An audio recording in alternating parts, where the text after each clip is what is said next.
working correctly. Because that too, like, I realized it wasn't properly connecting to the LinkedIn event.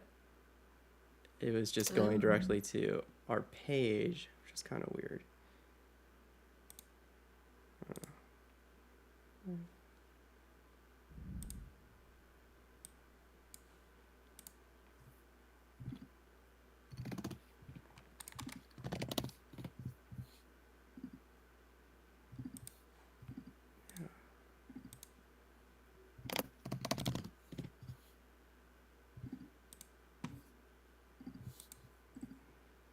Oh, I see. Okay. Gary, I don't know if you see Garnet as a guest. Oh, okay. Yeah, unfortunately, Garnet, you need to log in with an official account. You can't participate on stage as a guest. You need to have an actual real account. But that's free, right? Yeah. I mean, yeah. I just for right now, Garnet, just sign up as a supporter. It's like free 60-day trial, but then once you're in the system, I'll boost you up and set the account, so it's just a freebie. And then Abraham, you're not audible until you're called up on stage. So yeah, if you want to come up on stage to participate with your microphone, just raise your hand or let me know in chat. You can just type in there, hey, I'd love to ask some questions on stage, something like that. Yeah. And also people can ask questions on stage or in the chat, whatever's easier, right? Yeah.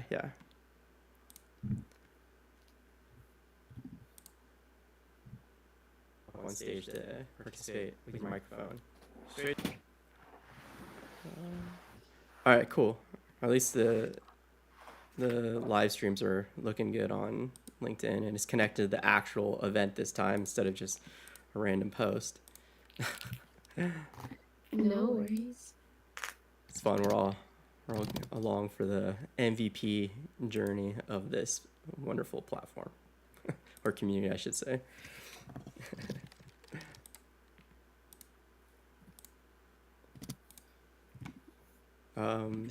Actually, yeah.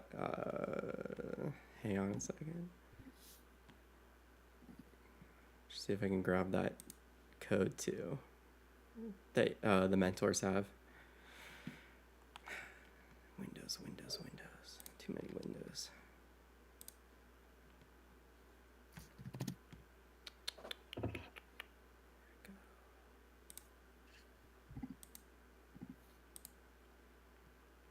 Oh.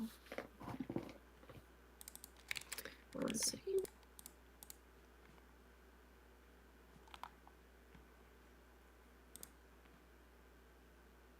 I'm going to reach out to Garnet right now while you're setting everything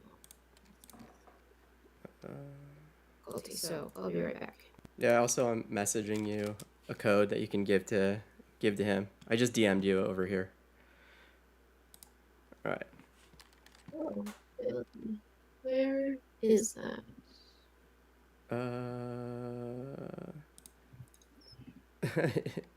May need to open another tab to the. Because I see the chats, but I don't see DMs. Lots of technical difficulties today. I don't know how to do it.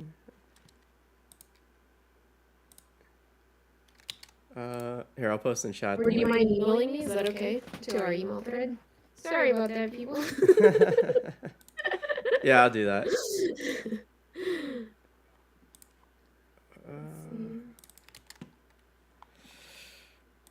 Yeah, while we're hanging out. Oh, perfect. I just got it. Awesome. Oh, okay. All right, cool. Well, yeah, let me call him, and then if people want to put comments and questions in the chat. Yeah, I was gonna say, while we're getting situated here, feel free.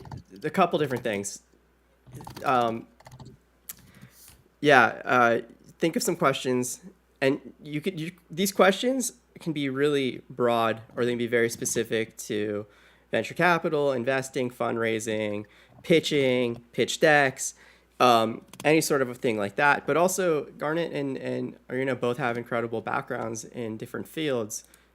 before becoming VCs. So yeah, any different area. Also, as founders, what the founder journey is like, different stages of companies, what the different milestones are that you should be focused on, what matters to, whether you're trying to find new co-founders or strategic partners, investors, whatever.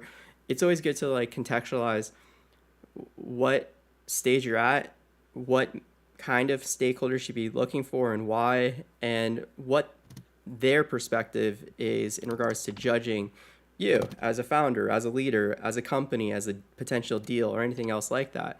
And if you don't have any like top of mind questions yet, it doesn't hurt if you'd like to just simply come up and share what you're working on and what you're trying to accomplish, what challenges you're kind of facing at the moment, and just hear some advice, some feedback from the wonderful mentors. So yeah, and Abraham, yes, mic and video functionality is enabled if you do come up on stage. Yeah, you don't have any of that on your UI until you're on stage.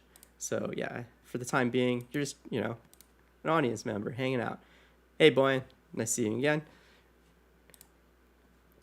And yeah, anyone that's watching on any of the other streaming platforms that we're live on, you can use the chat to ask questions. You can also share what you're working on, and I can pass that along to the mentors. No problem. But yeah, if anyone wants to join us on stage, you'll have to jump over to like our official platform and yeah, sign up as a member. But it's free for 60 days, and then afterwards it's $2 a month. So yeah, it shouldn't be too difficult for anyone if you'd like to be a part of our official community.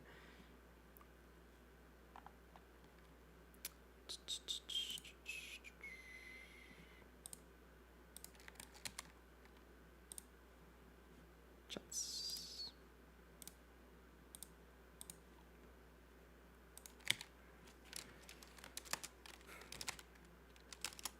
No audio.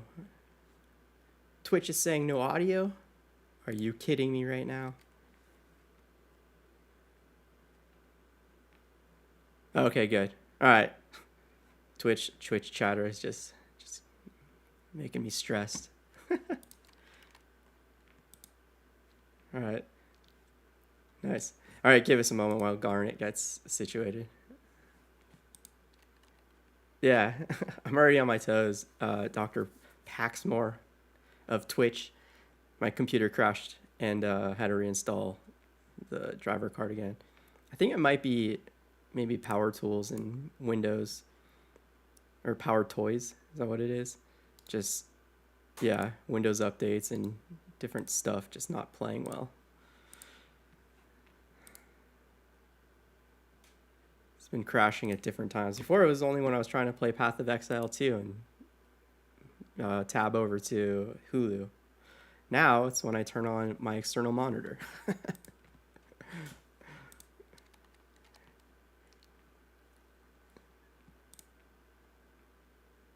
Yeah, I gotta get rid of Power Toys and experiment and see if that's the culprit.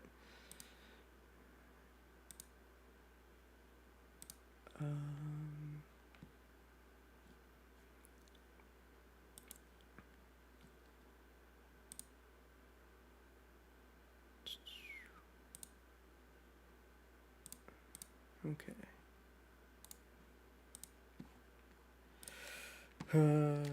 Gotta get my camera fixed too. I don't know what's going on with that driver.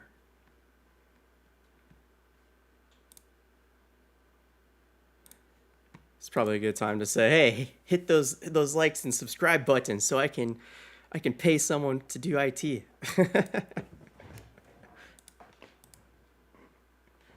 Abraham, what are you working on? I know what Boyne's up to. I want to know what you're up to.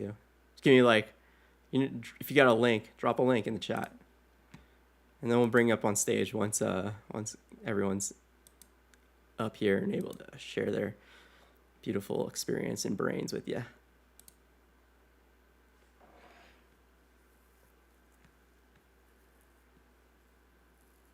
Cybersecurity for AI.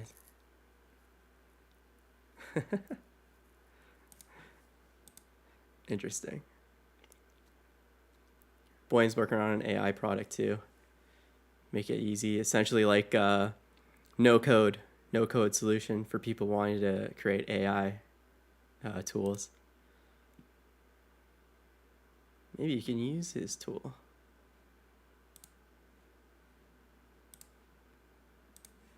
Are you building from scratch? Are you that hardcore?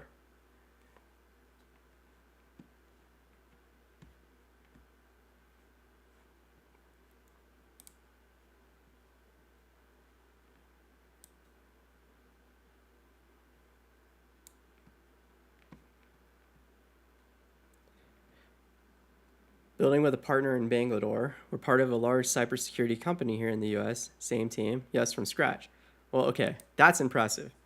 Usually when people are talking about, they're building some AI product, it's just, built on top of something else, and it's just a little shell, and it's yeah, it's not really anything impressive or neat, but that's cool. Congrats, going big. I'm sure Irina would love to hear a lot about that.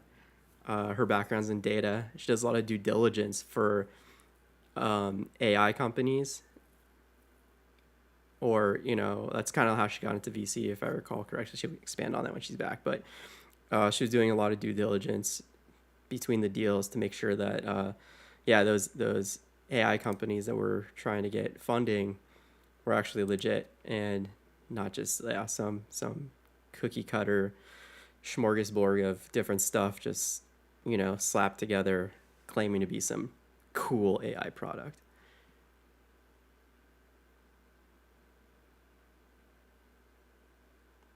Yeah. Abraham says, well, to the extent of anything is from scratch anymore. Still many abstraction layers, not matter how bare metal you get, or no matter how bare metal you get. Yeah.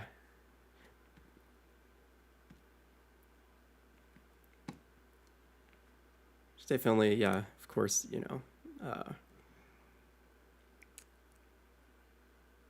elements where, you want to not build everything from scratch, at least for an MVP, but definitely, again, it's legit proprietary sounding compared to most out there just trying to jump on AI trends. Nice. All right, we got official Garnet profile. I'm gonna make you a co-host.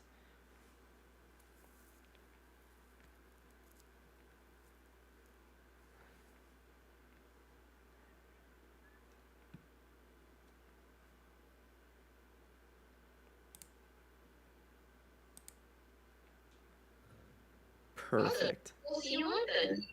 How about that? Any better? There you go. Okay. Nice. Perfect. Thank you. Hello. Yeah. Sorry, Garnet. It's been real chaotic with all the fires and stuff, and I hope you're doing well. But yeah, very appreciative of having you here. Irina, you as well for helping orchestrate this. I'll let you two give the usual introductions, and then we can get started. Sure. Garnet, did you want to go first? No. Okay, yeah, no worries. I can go first. So hi everyone. Sorry about all the technical difficulties. I'm also for anyone that's been impacted by the LA fires. It's been, as you know, heck of a week. I'm actually evacuated to San Diego, so it's been anyway. Yeah, sending warm thoughts and for everyone. So thank you for joining for those that can.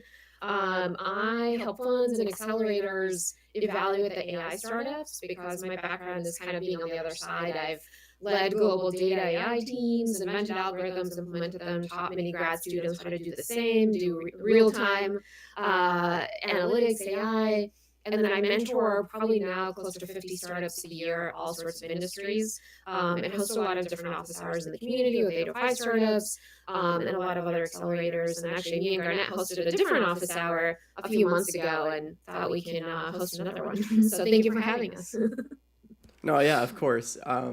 Yeah, again, this is really exciting. Our first panel. First panel. We've been doing lots of one-on-ones with mentors with these online office hours, but yeah, first panel, which is kind of ridiculous for how long we've been doing this now, and how many panels we did before in person before the pandemic, and we went online with this. So yeah, I'm really excited and happy to have you both here. And yeah, Garnet, let's hear all about you. Okay, sure. And then hopefully you'll do a spiel about 805 because I'm not super familiar, other than the recommendation from Irina. So, what can I tell you? Serial founder, three exits during the dot-com era. Serial fund managers with my second fund. After the $75 million fintech seed stage fintech fund backed by some of the biggest financial brands in the world: Bank of America, PayPal, Truist, FIS, Mass Mutual, Progressive, and a few others. Um, Raising our second fund right now. I'm based in Laguna Beach. Spent a lot of time in Los Angeles and San Diego. Uh, Married, no kids, dog. Formerly a New Yorker, Columbia, NYU London School of Economics. Awesome. This is a good background. Depending on what people ask or how bold they are to step up on stage, I have some fun questions that I think will be good. But yeah, since you asked, I'm Gary. I run 805 Startups. We are kind of on a mission of trying to make everyone more aware of each other and collaborative for the sake of making a healthier ecosystem. And we want to get all the different types of people, regardless of industry, market, background, whether they are an entrepreneur, a business owner, a C-suite exec, or a run-of-the-mill employee, right? Like just good old labor force. We want everyone to understand their role in the community and the economy and the ecosystem and help everyone thrive. And also try to get everyone a little more aware of what life cycle stage they're at, whether they're trying to build a career or a business, and help them identify those key milestones that'll get them to that next stage, and help them also identify the right types of people in the community that can help them get there. So that's kind of like the gist of what we do. We just put on a lot of different events and programs like this to raise that awareness, educate, inspire, and foster authentic relationships between everyone. And yeah, that's yeah. Los Angeles, SoCal, based. Yes. Currently, we have 11 meetup groups across Santa Barbara County, Ventura County, and LA County.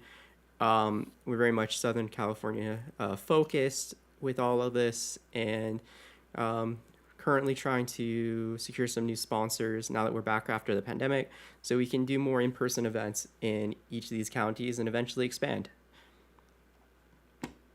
Got it.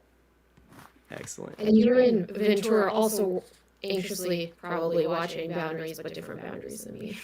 Yeah, a little bit of that. Yeah, the Kenneth fire was the one that had me on edge, but yeah, thankfully that's under control. And there's been like 6 or 7 fires that have popped up on the mountain that my home's up against. But yeah, thankfully the Kenneth fire is the only one that got a little bit out of control for a bit.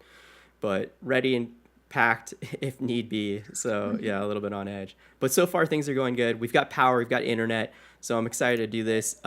Abraham, I think it'd be awesome to bring you up on stage if you'd like. Let me know. I think it'd be interesting to hear what you're working on and hear the feedback and insights that can be shared from our wonderful mentors. While they get started, I think something that's important to kind of educate people about is what venture capital is, what a venture capital fund is, and how that kind of comes about, and where the money's coming from and who's in charge of that, and how that differs from angel investors or private equity or family offices. Either one of you can fill us in. That'd be awesome. Are you gonna outweight me? Okay. I can't tell you much about any private equity per se, or even family offices, other than my own family office, which I've been investing out of since like 2007ish. But I can tell you the basic structure of a VC fund. Would that be helpful? Yeah, absolutely. Okay. Yeah. So, there are multiple sources of capital for the AUM or assets under management. Uh, you mentioned a couple. Aperture stands unique in that nearly 100% of the AUM in my fund is corporate money versus like an institutional fund of funds or versus family offices or high net worth individuals.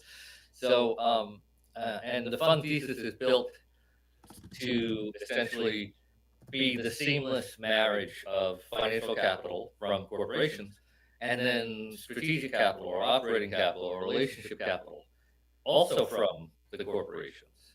And then the fund itself and the partners and employees serve as essentially, I don't know what to call it, engagement, leaders, and sort of people who, help proactively create alignment between the companies that we invest in and the companies that invested in the fund in order to give the portfolio companies like an unfair growth advantage.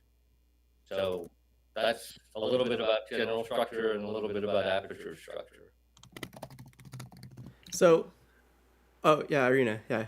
Yeah, I was Yeah, going to say yeah. maybe to add a couple of things because this was a good question, and I think a couple things to note for those that are in startups that are fundraising is the way that and Garnet and Gary, feel free to correct me if I'm wrong.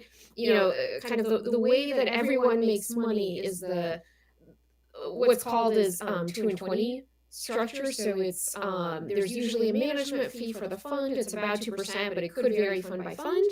And then what that means is when somebody like a corporation gives money, or an individual to a fund, 2% of that gets paid for the fund managers to be what Garnet just mentioned was the engagement leader. And then the 20% is how much the fund keeps out of the profit. So what that means, if it's, let's say, a $10 million fund, 2% of that every year goes to management fees. And then once the fund returns the 10 million, the 20% of profits above that go to the fund and 80% to whoever gave money towards that fund, if that makes sense. So I also tell, this math is kind of important because what happens is when you get money from a fund, let's say you get, $10 million for 10% equity. What happens is when you exit, if you exit, let's say at 100 million, the fund gets 10% of that, which is 10 million. So even though 100 million sounds like a lot of money, the fund didn't just break even, they actually lost money because the fund is usually over 10 years. And that's why funds look for who would be that unicorn or that $1 billion+ company to actually make the money and what's called return the fund. So they want to make sure that they get the 10 million back and then much more on top of that. And feel free to add to that. The hurdle is a little bit higher potentially because whatever the entry point was for the investments, you said 10 for 10. Over time, that 10%, let's say that the fund owns, is going to get diluted as you do subsequent rounds.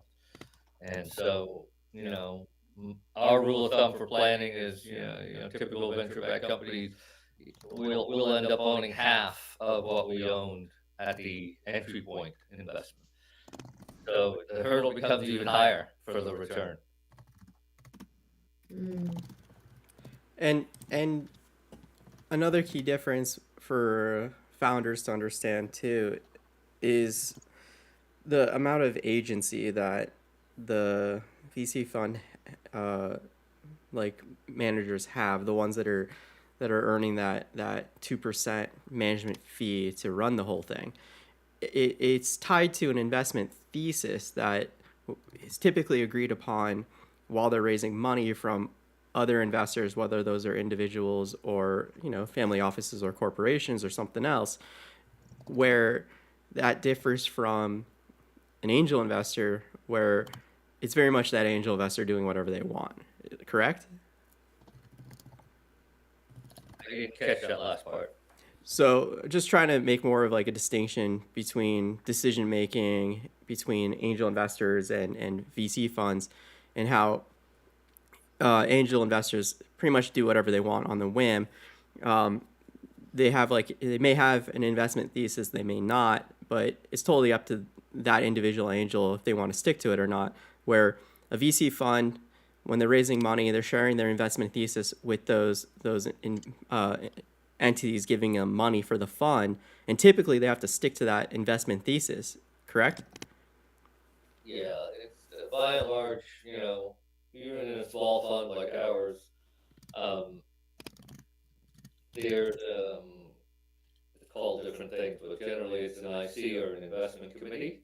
And so even in a small fund like ours, the two general partners, myself and my co-founder, we represent the guardrails. The investment committee represents the guardrails that you're getting at about sticking to the thesis. And then the people who enforce the guardrails are the folks on the investment committee. Typically, it's some combination of the GPs and potentially others. If the fund is very large, there may be people on the investment committee that are not GPs. Good to know. Yeah, I call attention to that because like for those that are fundraising or thinking about fundraising, understanding what that investment thesis is or may be for each of these different investors or investment entities is going to be a key factor in how they kind of start that process of identifying who could be a potential investor and what that alignment may be, and start vetting them as smart money investors or neutral money investors or dumb money investors, or how likely they are to even win any favor going into a meeting with them or getting a meeting with them. Yeah. Depending on the amount of work that the founders, entrepreneur wants to do as far as researching, you get better or worse results, right? So there are folks out there who I feel like, Irina, you tell me if you've had similar experiences. I think there are folks out there who do a lot of homework and really, really, make sure that alignment with the fund thesis is there that he was just talking about. And then, I feel like there are unfortunately way too many founders and entrepreneurs out there who kind of do spray and pray, and they'll send an email to fucking any email that will accept their outreach. And so, you know, the the the best advice I can give you is do as much homework as you possibly can, and do as much reconciliation and alignment as you possibly can before you ever talk to a body or do any outreach to a body at the fund. Because you end up looking either really smart or really dumb on that first impression. I'm personally like really, really disturbed when I get, medical devices and hotel real estate investments. I can't figure out where these people got my email from, for one thing. Mm-hmm. No, I couldn't agree more. And actually, that's probably the number one advice. And probably the number one question is a startup will be fundraising. They say, well, who should I talk to? And I say, okay, well, who's in your industry? If you're B2B AI, who are those investors? Or who's doing clean tech? Or who's doing SaaS and not just, but also stage? Because I think a lot of founders forget, of pre-seed versus seed, Series A, to do just the minimum amount of what industry, what are they doing, potentially who are competitors that they're investing in to help you figure out who to reach out to. But that's the number one advice to, and for some VCs, I would say 90%, I keep hearing it's super high numbers, or maybe majority of the things just don't even align with the thesis. So then it's a really hard pass, and, that's frustrating all around. But yeah, I would say industry, maybe tangential industry, where are those competitors and what stage, and making sure that that's the that's the right fit before you even either get a warm introduction or apply online will make a big difference. Beautiful. I'm gonna bring up Abraham because I want to hear Abraham what they're working on and how you guys can help. All right, Abraham, you have an invitation to join us on stage.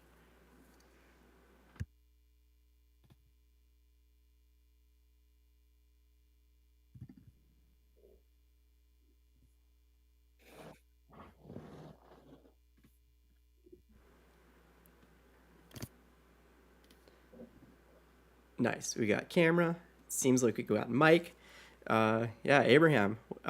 Please share what you're working on. Hey everyone. Yeah, I'm Abraham Brody. I am a sort of team member, staff software engineering lead at a relatively large cybersecurity company, and my partner is actually the VP of engineering, or one of the VPs of engineering. And we're kind of incubating this idea right now. It's a little more than an idea, where our thesis and our hypotheses, which is we've discovered is not extremely novel, is that with every new generation of technologies or disruption in technologies, there becomes also a security issue, right? When you had the internet, you had sort of network security, different, obviously browsers, you got browser security, et cetera, et cetera. Now with generative AI, there's a lot of security issues that are popping up that are related to generative AI, right? Especially end user generative AI use, right? Not the least of which is sort of data leakage for additional model training, and a bunch of issues. So that being said, so we started ideating over about 6 weeks ago and creating a model around which we would develop a company. And a lot of the issues that pop up are related to shadow sort of discovery of generative AI usage, monitoring that usage, eventually getting to the point of model scanning, looking for sort of model inversion issues, data poisoning, and the next step would be over autonomy with agents. So we're building a platform around. At first, it's primarily shadow discovery of Gen AI, building a proxy around that, building a browser extension to detect that, monitoring usage, etc. The model scanning comes in later. So the main issue is, I'm not a first-time founder. I founded a venture-funded company around agriculture and computer vision about 8 years ago. So the issue here is that I'm trying to understand what is the best way to move forward and get traction. Is it better to get traction with pilots and sales first, or what is the optimal way, or getting traction with sort of a pre-seed round and grow the team relatively quickly and try to get more traction with sales and pilots?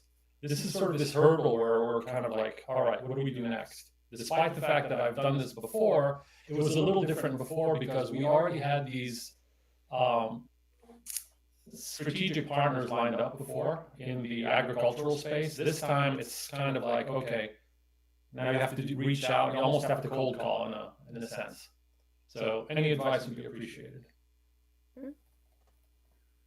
Yeah, I mean, I'm happy to start if that's helpful. So first, I think for everyone listening, just make sure we know what the definition of shadow discovery is, which sounds like... Yeah, shadow AI discovery. So a lot of times there are these embedded applications that still use generative AI, right? That you as a administrator or a CISO, Chief Information Security Officer, you want to discover what everyone in your company is using, right?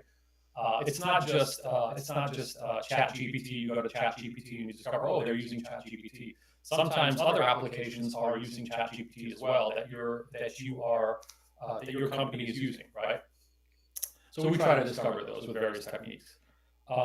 and we sort of catalog those and so forth, and allow the end user, the CISO or the administrator, to block those or to create rules around those.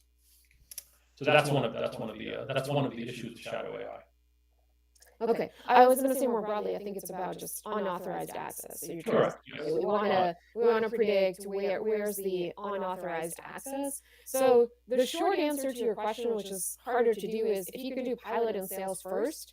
I mean, that traction will speak for itself, and you don't need to fundraise, right? Garnet is, I mean, that's the number one recommendation always. I think, Gary, you always, I think all three of us highly recommend, not just us three, but if you can go that route, you might not end up even needing VC route, and the more pilots and sales you could do, also the easier it's going to be able to talk about traction and raise future funds. I don't know if anyone wants to add anything else, but that's kind of the number one.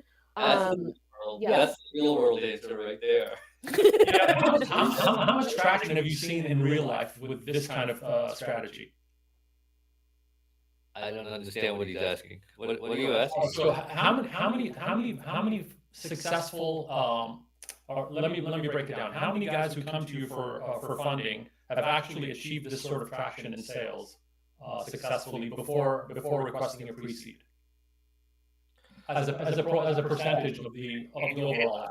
It's worth digging into, right? So the people that I know who have done the best job at essentially selling it, building it and selling it before they go and ask for a pre-seed or a seed round, they were either well off themselves and self-funded, bootstrap, and some of them raised a little bit of friends and family money. So I'm trying to be respectful of whatever your personal situation is, but the when you peel back the onion on the kind of scenario that I think Irina is describing, and I'm hilariously assenting to, there's some money there, right? They either have their own money to do this and roll the dice, or they have some family money or some friends of family money, whatever, right? And that oftentimes is just, that's par for the course. That's the price of the ticket in this game. So to me that's the real world answer, and I think Irina did a great job sketching it out. The conceptual answer, less real world, is there's a different kind of the binary that you sketched out are effectively two different kinds of capital, right? So there is capital out there that is willing to take a risk on you, pre-product, pre-revenue, that kind of. There is some of that out there. I personally, neither as a 15-year veteran of angel investing after 40 or 50 investments out of my own money, and then a 2-time fund manager, I personally refuse to invest in anything before it's a full-blown product and it has some initial revenue. So I would define initial revenue as like 6-figure revenue from actual client, actual customer. But I personally don't feel like I know that pre-seed or even like ideation or incubation capital. I don't know that world so well, Irina. Yeah, no worries. No, this is helpful. And I will say, I think, to maybe shed more light, you asked about numbers, right? Abraham. So I would say VCs see thousands of decks a year, thousands.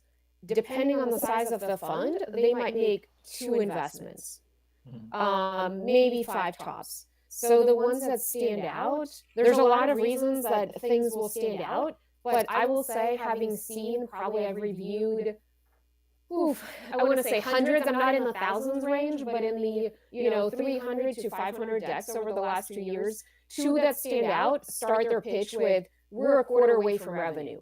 Like that already, you already stand out just on that alone. And those 2, again, top of mind, who I would recommend, and things like that. Also, I would say, we haven't covered diligence yet, but that's one of the things that will be covered in diligence on, how are you doing the sales? Are you doing founder-led sales? Are you doing, are you going, to your point about cold calling, right? At some point you go beyond your network, and then it's how the cold calling will also, obviously a challenge, will also help you figure out, is there a need in the market? Because founder-led sales to the network is completely different from founder-led sales to out of network. Right. Eventually, you're going to exhaust your network at some point, especially if your product isn't a perfect fit and you want to go a second round and you want to iterate on the product. They might not really want to change your First product. product is a perfect fit for anything, in my opinion. Yeah. I have yet to see a product that, like, in its beta MVP, like 1.0, was the perfect mature product ever. Yeah. Good point. But for example, if you iterate very quickly, for example, and then let's say 1 month later, you're like, oh, okay, I'm gonna reach out to my network again. They're gonna be like, you just presented to us, right? So you have to reach out beyond the network. So that's why I mentioned cold calling and so forth. And you might want, and that's an alternative. You might want to go the cold calling route first and not reach out to your very valuable immediate network. So that's enough. Are you getting, like, why she was saying, like, why this route is important, given the number of deals that people look at typically? Yeah, you want to show some level of pre-revenue or revenue, yes. Otherwise, you won't stand out. That's exactly the point. I mean, I would say, so Aperture, which again is a minuscule fund, right? Our debut funds at 75 was, like, obviously, like, tiny compared to Silicon Valley funds. Mhm. We looked at 5,300 decks in 2024. Well, Wow. let me restate that.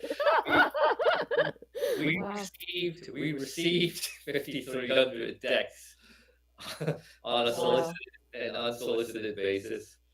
I personally probably looked at a couple of thousand. I mean, I don't know, and somebody else looked at the rest, right? So, and the only things that get my attention personally are that scenario where someone built something, sold it. It looks like it's going well, and it looks like the addition of capital and other things that, like, that fit the Aperture thesis, like access to these corporations that invested in our fund. That the addition of that would make it even more special. That's the only thing that gets my attention. Understandable, yeah. Yeah. Yeah, and I was going to say, I don't know if Gary, you wanted to talk about, the fake door test, which I feel like every time we do office hours, we talk about it. Yeah, I mean, for sure, there's different ways to pursue that validation, the product validation, and I talk about this a lot in different office hours, with different people. There's 3 different types of validation. Market validation is proving that a market exists for your product and is big enough to sustain your company's growth over time, especially if you're trying to be a scalable company that VCs are interested in, then it's got to be a massive market. And you're able to identify that and prove that it's there. And you typically just do that by pointing to other people in the market that are already being successful and looking at other, market data that's available. And you can go to your public library and get a whole bunch of wonderful tools that a lot of these libraries call and ask if you're unaware. Market validation, by far the easiest thing to prove. It doesn't require much of anything except a little bit of research. Product validation is proving that people in the market actually want your product. And you can't point to others and say, oh, yeah, I have product validation because look at all these people spending money on the same type of product. It doesn't mean that you are capable of selling your product to those same people or other people in the market that are, your target niche that you're after. So that's kind of like the type of validation that is being discussed right here, is proving that you can generate revenue, that people want your product, your services. And it's not just about that one-time sale or initial kind of engagement.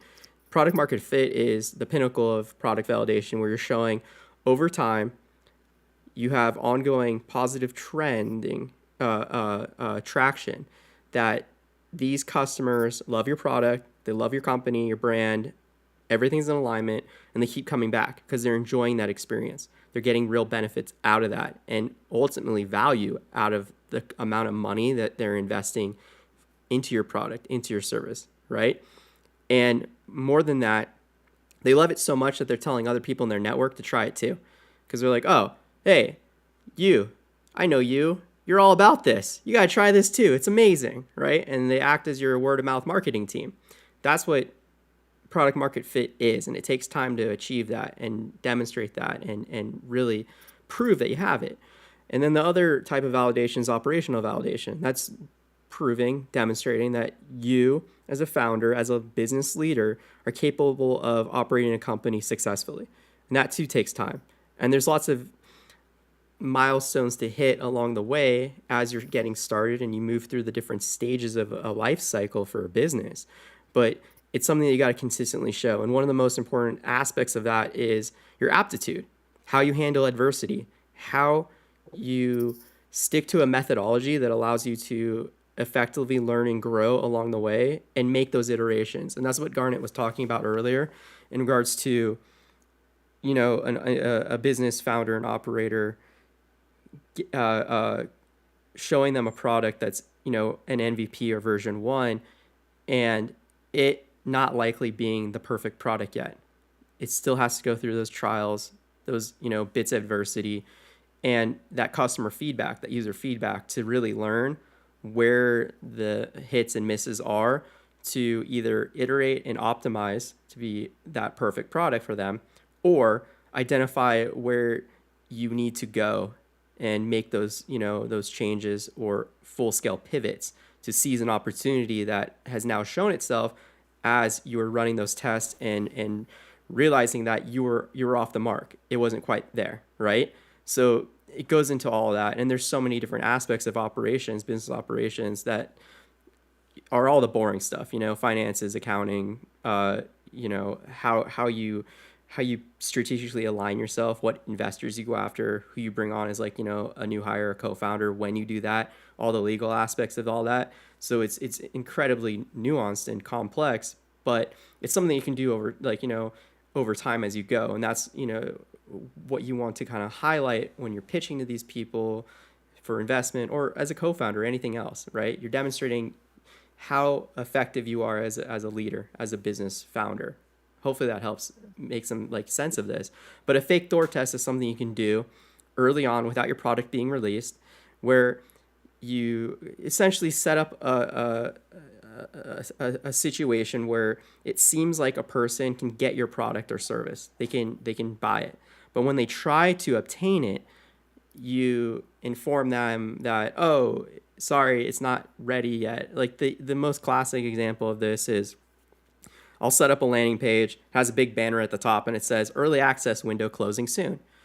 So when someone tries to get to that, product, they try to buy it, as soon as they hit purchase it or try to submit whatever it is to get that product, it hits them with an error. Sorry, early access window just closed.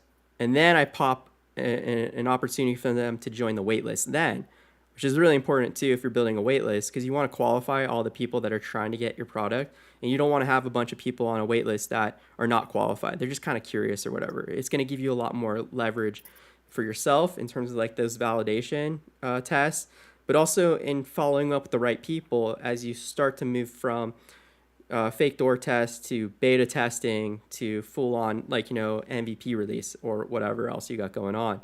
And also it gives you more leverage in talking to potential stakeholders, whether those are investors or co-founders or something else. And you'd be like, no, look, we got a qualified leads waitlist. We ran a test. We didn't let anyone join. They had to try to get the product first. So all these different elements early stage that you can be doing to start to generate a little bit of these types of validation, a little bit of this traction in the market with your actual product. But the number one thing to avoid is anything hypothetical. Don't ask hypothetical questions. Don't pose hypotheticals to people like, would you pay $5 for this? Would you want to buy this? Because any answer that's rooted in a hypothetical question is a hypothetical answer that only exists in their imagination. It's not real data.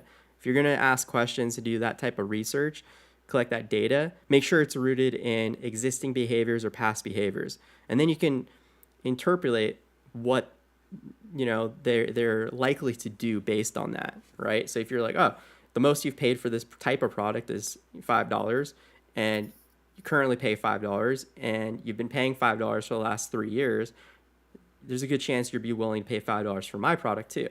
So you can kind of keep that in mind as you're formulating your target customer profiles and doing all those other future tests. So hopefully that helps a little bit. So, It does. Yeah, sorry. I did want to get to Boyan's question because I wanted to do, kind of everyone asks at least one question before we move on to the second person asking the question. I also realized we're at time, we're actually a little bit over time. I'm happy to stay a little bit longer to maybe answer Boyan's question because I know we started late. Otherwise, thank you for joining. Yeah, Boyan, did you want to add your question in the chat?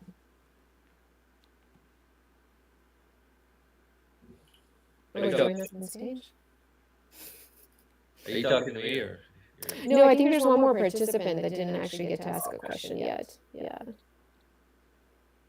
Yeah, Boyan, if you want, you can raise your hand.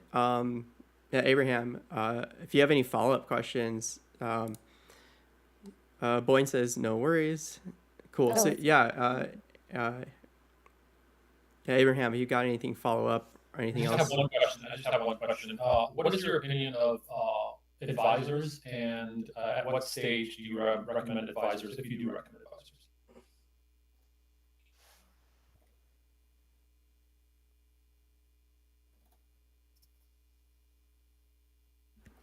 Yeah. Okay, Boyan says no question. Sorry. Mm-hmm. Irina,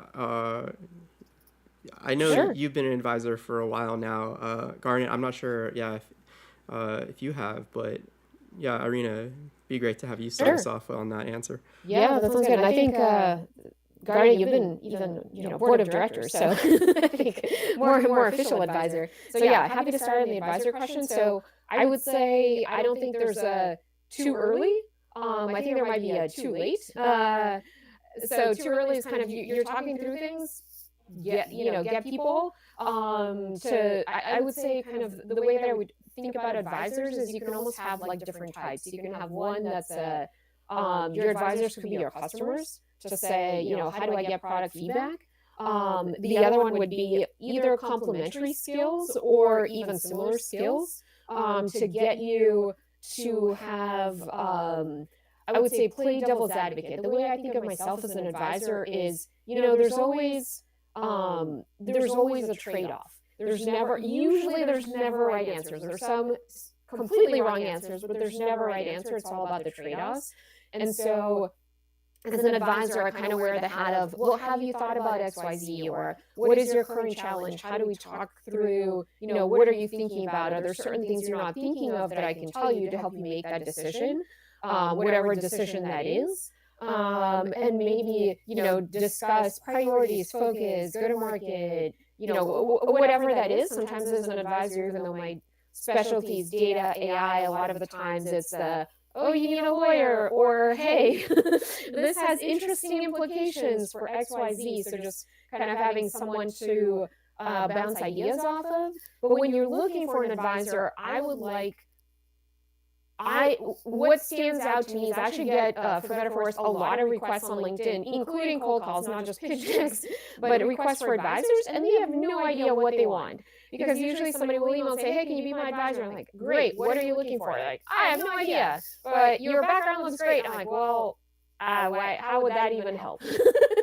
You have no idea. And what does that compensation look like? What is the equity? How are you thinking about things? And I've also fired startups where I'm an advisor on multiple times because either basically the reason is like I haven't found myself to be helpful. Whether it's advice is not listened to or we're not meeting, and I'm like, well, what is the point? Like I don't need my name on stuff. I'm not doing too many things. So just having a clear idea of how you see that relationship working out, where you need the help, what does the meeting look like? Is it a monthly, an hour meeting? Is it, sometimes I get people reach out and say, oh, I'm a non-technical founder. Can you be my advisor that basically is running IT? And like, no, that's not what an advisor does. I see, Garnet. So I'll stop here, and Garnet, you want to jump in and then maybe talk about the also board of advice? I Yeah. mean, that makes perfect sense. And I think the way to simplify it, and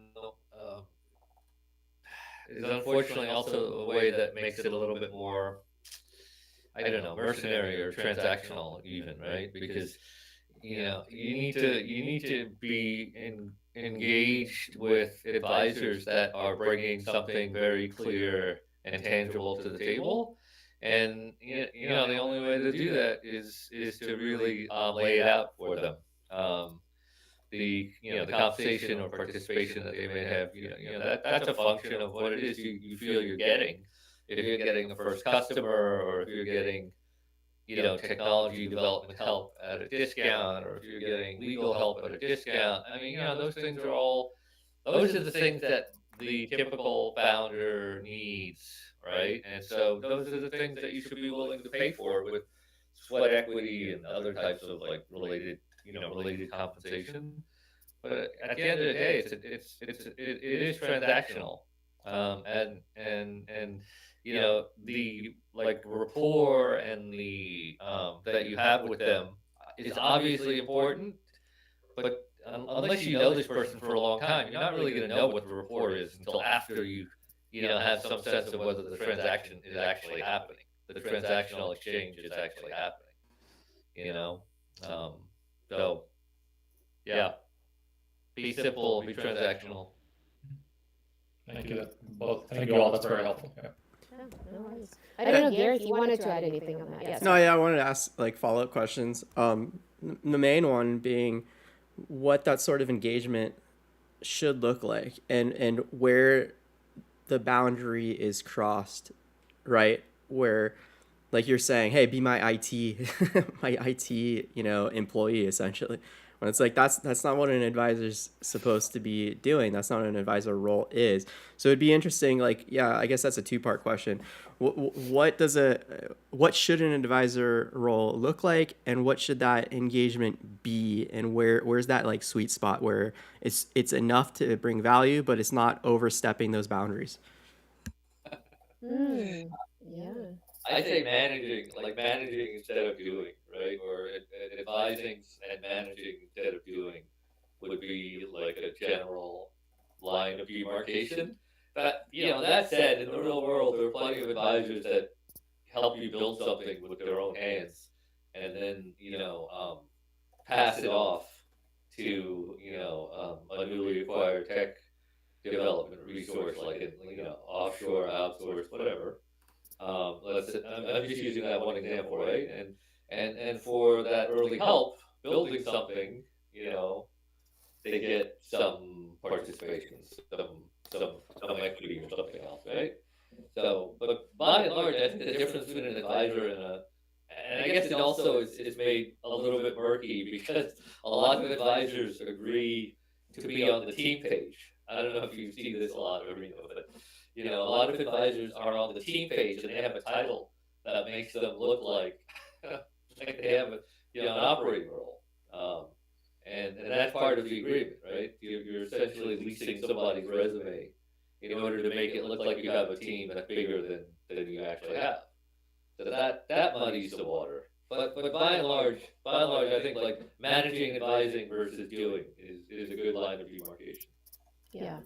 I completely agree with that. I would say for me, the best probably is, if you've ever mentored anyone, you can kind of think about it as, it can maybe meet monthly, let's say for an hour, you already send me questions ahead of time, and then we just discuss through it. So there's no, there's no coding, there's nothing. Maybe from time to time, I'm reviewing, let's say strategic, giving strategic insight on things, but I'm not creating documents and things like that. I may be weighing in on things. So again, kind of managing versus doing exactly what Garnet said. Yeah. And that sort of like time commitment is like what you use an example is an hour a month. I know like I've seen people reach out to me and they're like, hey, we want like 4 hours a week. I'm like, wait, what?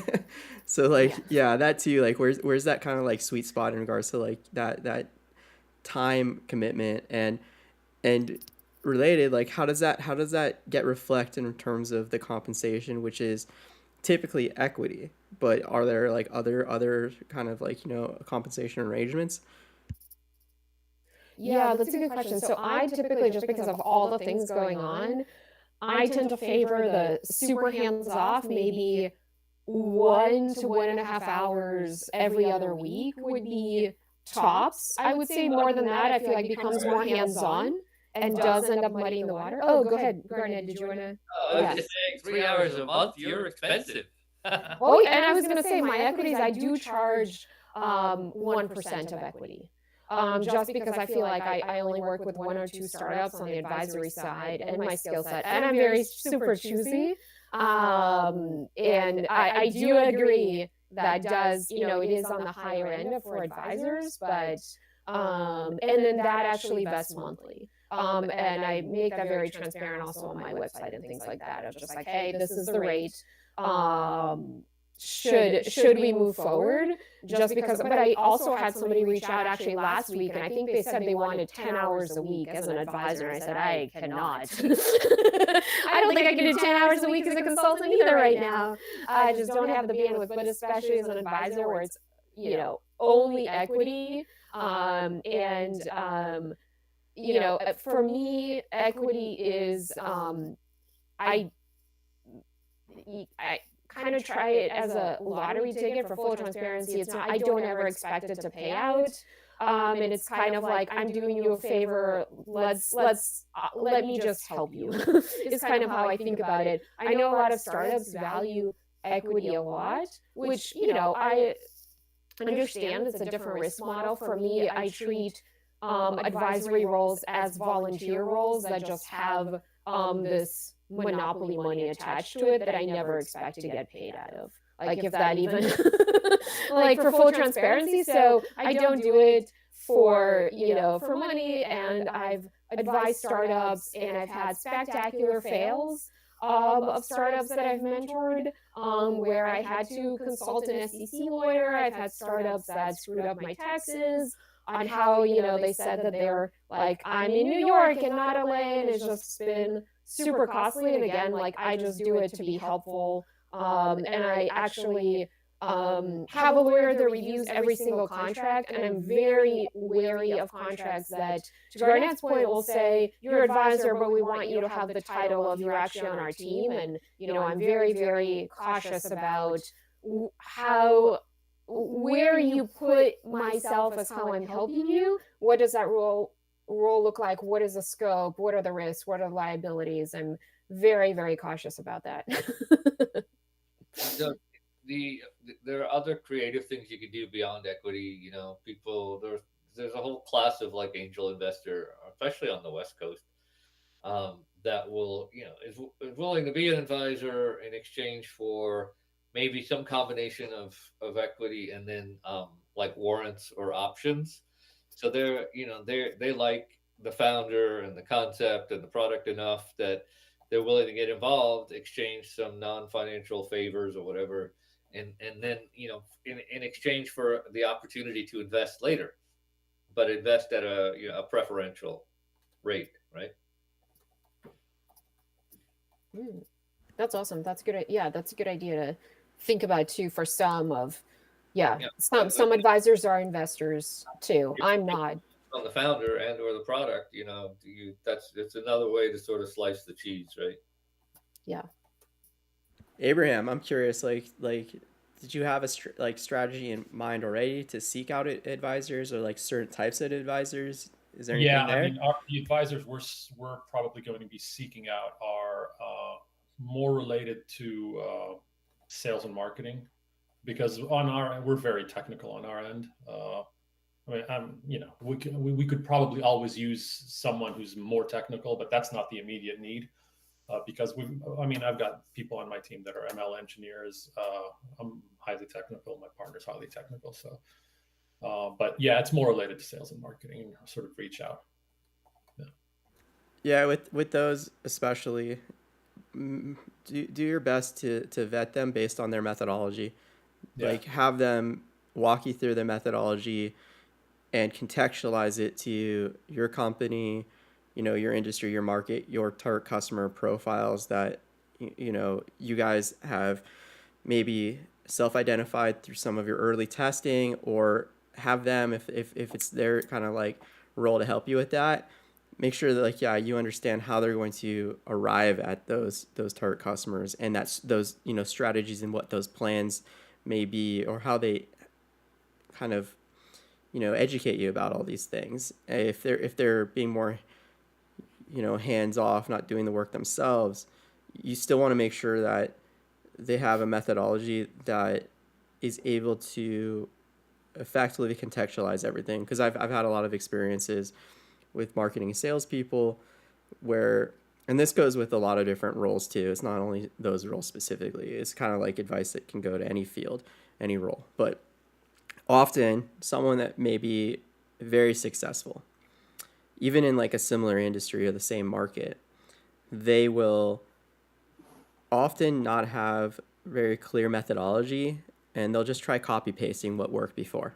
Just copy paste, copy paste, copy paste, right?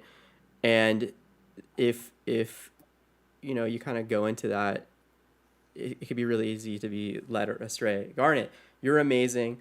Thank you so much for being a part of this. Yeah, thank you. Thanks for having me. talking more. Yeah. All right, I'll see you later, Irina. Thank you. Bye. Yeah, take care. And I'll stay on for just a little bit, and then also I need to jump off and. Yeah. We'll give you an advisor fee. Because I was actually going to be playing devil's advocate. Gary, I'll let you finish, and then I agreed, but then was going to play devil's advocate if I may. No, yeah, totally. But just essentially, like, with all these different, like, areas, just do your best to vet them based on methodology, and then walking you through that methodology, so that their advice is going to be sound. And it's one of these things where someone with sound methodology can come up with like, an incorrect hypothesis, but the methodology will help you and them arrive at that in an effective manner without taking a lot of risk. Where someone else that doesn't have like, that sort of, sound methodology, and they're just trying to copy paste everything, oftentimes they'll tell you just go all in, just do this. It worked, like, this is the way it works. And then you end up putting yourself in a really high risk, scenario that ultimately can cost you everything. Where, okay, you just followed this advice, it wasn't good, and now we don't have the resources to learn from that and apply those lessons and keep moving, because now we've exhausted those resources. But yeah, Irina. Seems like the latter case is a function of their baked-in network, right? Because they might have a very large network where they sort of can brute force everything, and they don't need to have a methodology, whereas the better advisor can be a little bit more methodical, right? Yeah, I mean that it's one of these things too, where people get to a certain point of power, fame, wealth, whatever it is, where they can continuously fail upwards, can keep failing upwards. Like, there's so many people that you can look to, and you're just like, it makes no logical sense why that person would be so successful in where they are and looked at as a leader in the way they are. They're complete morons. They're idiots. Where's all this evidence pointing to that? But they keep getting what they're getting and keep doing well with it, right? Yes. And when you're kind of like just starting out, or earlier on, and you don't have all those networks and all that, all of that to leverage, it's a lot harder for that to occur. But yeah, if you're coming from a place of privilege already, and like, you're being propped up by all these other people, and just because you're part of the club, yeah, it's real easy to continuously finding success despite being incompetent. But yeah. Yes. Yeah. No, this has been super helpful. And I was going to say, actually, my devil's advocate advice is not to Gary's point, but Abraham, you said you need help with sales and marketing, and so. Yeah. I would actually say, if you're starting out your early stage startup, not just you, but anyone, the founder-led sales is where it's at, and you'll find what is resonating, what's not. What are your customers talking about? What are those objections, to help you learn from that, rather than outsourcing to somebody who is, potentially not technical, may not understand the space, and being able to sell something that is very technical.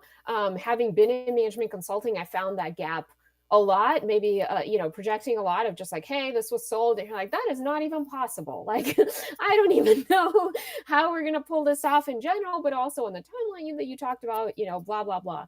So the more that you could talk about founder-led sales, at least in the beginning, and those questions will come up in diligence with VCs too. You will get asked, are these founder-led sales? Like, who is doing that? What does your framework look like? What are all those things? And then again, you'll get those objections. Also, I would say my other thing is, but say, you don't want to go that route, which is again perfectly fine. Like, there's different ways to approach things. I would say ask for recommendations, and ask for recommendations potentially of fractional people, because I feel like a lot of startups forget that you could have someone helping you a few hours a week, or maybe 20 hours a week, or whatever. And they have and I'm not just saying that because I was a fractional consultant, but because as a fractional consultant, I see so many industries, or maybe some specialize in your specific industry. It also will be an advantage for, you don't need to pay them a 6-figure salary. You can pay a fraction, and they're more experienced, and that'll help you fill in the gaps. And then the other one that I was just going to recommend is, I really like this newsletter. I think it's called something like Go to Market. I'm gonna try to find it, but as I talk through it, but it's basically a free newsletter that somebody literally breaks down how did this company scale. And I really love, it's called Strategy Breakdowns. And I really, really like that, because it'll say, okay, where did they start? What are they doing? Let me see, and it's on Beehive, but I think if you just, let's see, breakdowns. Okay, I'm gonna put it in the chat, but for anyone joining later, if you just Google Strategy Breakdowns newsletter, free, and it's, how did these companies scale, which I really, really like, to help you figure out how to do that. And then the more that you can talk about how you've uncovered that uniquely, because what I see in a lot of pitch decks is, and Gary, correct me if I'm wrong, is I'll say, okay, well, we're raising funds, and 3/4 of that is going to be spent on advertising. Like, okay, well, great. Like, everyone is pitching that. Unfortunately, like, how are you going to stand out? So the more that you can talk specific things of, this is our very specific customer, this is how we're going to market, this is how specifically we're going about it, that's not just ad sales, will also help you stand out. Yeah, I mean, that goes back to your operational validation, right? And demonstrating your own methodology and how you're approaching challenges and strategies and plans and actions and all of that, right? And so, yeah, like, starting off on your own, it's going to be really important to demonstrate some of these elements, but also help you learn as much as you can hands on. And really, like, you've done this before, but there's a lot of, like, these common sayings: do things that don't scale, right? Because the goal for that is to focus on quality of engagement versus the quantity of engagements, so you can learn as much as possible, while also developing a authentic relationship with these people that will hopefully become your first users, your first customers, and give you their attention and time to help you arrive at that product market fit with them, right? And that's what, again, like what Garnet was talking about earlier, is, yeah, you're making all these assumptions about what you think people in the market want from your product, from your service, but you don't know yet. You don't know until it's in their hands and they're using it. And it's not just about the performance of, the product from, like, the quality assurance side of things, but it's also the experiential side, like making sure that they're enjoying the product, enjoying your company, your brand, and what those engagements are like. So yeah, starting off on your own is a great way to do it, and just be hands-on, slow and steady. But at the same time, yeah, you could be seeking out mentors as well that are just, real chill, able to give you, like, 30 minutes of their time over coffee and help you understand a little bit more about marketing and sales so you can be more well positioned as, a founder doing that to get things going, right? So there's different options that are out there across the board, depending on what your resources are and what your existing kind of network and relationships are too. Yeah. Yeah. No, and I don't know if, William, if you have questions in the next few minutes. The only thing I would add for maybe to Gary's point, the coffee requests. So I get a lot of those, and I'm sure, Gary, you do too, and you hold a lot of events in the community. I feel like if somebody comes to me that just says, and I get a lot of those, are just like, hey, can we go for coffee and I can pick your brain? Like, oh man, like, did you read my blog? Like, I have a Yeah. lot of advice, and I really, I don't have time to give, this is why I have, I host office hours, because I can do like a many to a one to many. But if somebody comes to me and says, I have this specific question, I read your blog post, I'm still confused about this, and I've also tried this other thing, how do I think about this? I'm more likely to email them. And I always, if somebody emails me a question, I just say, oh, it's actually on my blog. Here's the link. Do you have any questions? People don't follow up. And then I go, well, okay, I'm glad we didn't meet for coffee. I don't have 2 hours to like commute and then meet. And then, people pick my brain. So the more specific you can have an ask, the more likely you are to get a response. The same thing when people reach out on LinkedIn and just say, hey, you want to be my advisor because of XYZ. The more that you can, kind of like when you're evaluating VCs, the more you can say why this specific VC, why you're asking this person for feedback, the more you stand out, and the more research you do, the more it's okay, great, you're reaching out to me because I have a specific question. And I have a lot of advice on my blog around, because I mentor so many startups, of just what are common questions, and I'll put all of it is free. I put that in the chat, so if you just Google my name, blog,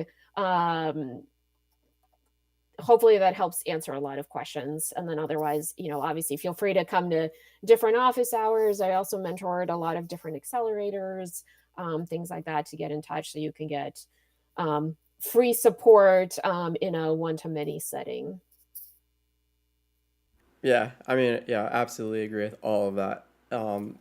Yeah, I mean, Garnet said earlier too, like in regards to that cold outreach with the pitch decks, right? Like, the more research you do, the more you can demonstrate that you did that research and you're being strategic, being calculated, and all that. The more likely you are to stand out and be impressive and signal to these people that you're worth their time. So yeah, absolutely. Thank Yeah. you so much for having me. I have to jump to my next meeting, but sorry about all the technical difficulties when we first joined, but thank you for all your questions, for having me, and looking forward to talking more. Good Yeah, luck. you're awesome. Thank you as always. Love My to have you pleasure. both back again. Abraham, thanks for being brave and coming up here and sharing what you got going on Yeah. and Thank you asking so some much. wonderful questions. Thank you. Yeah. Good luck. All right. Bye. Awesome. With that, thank you everyone. Catch you next time. Jump in the forums if you want to share anything. Ask questions in there too. Funnel mentors your way.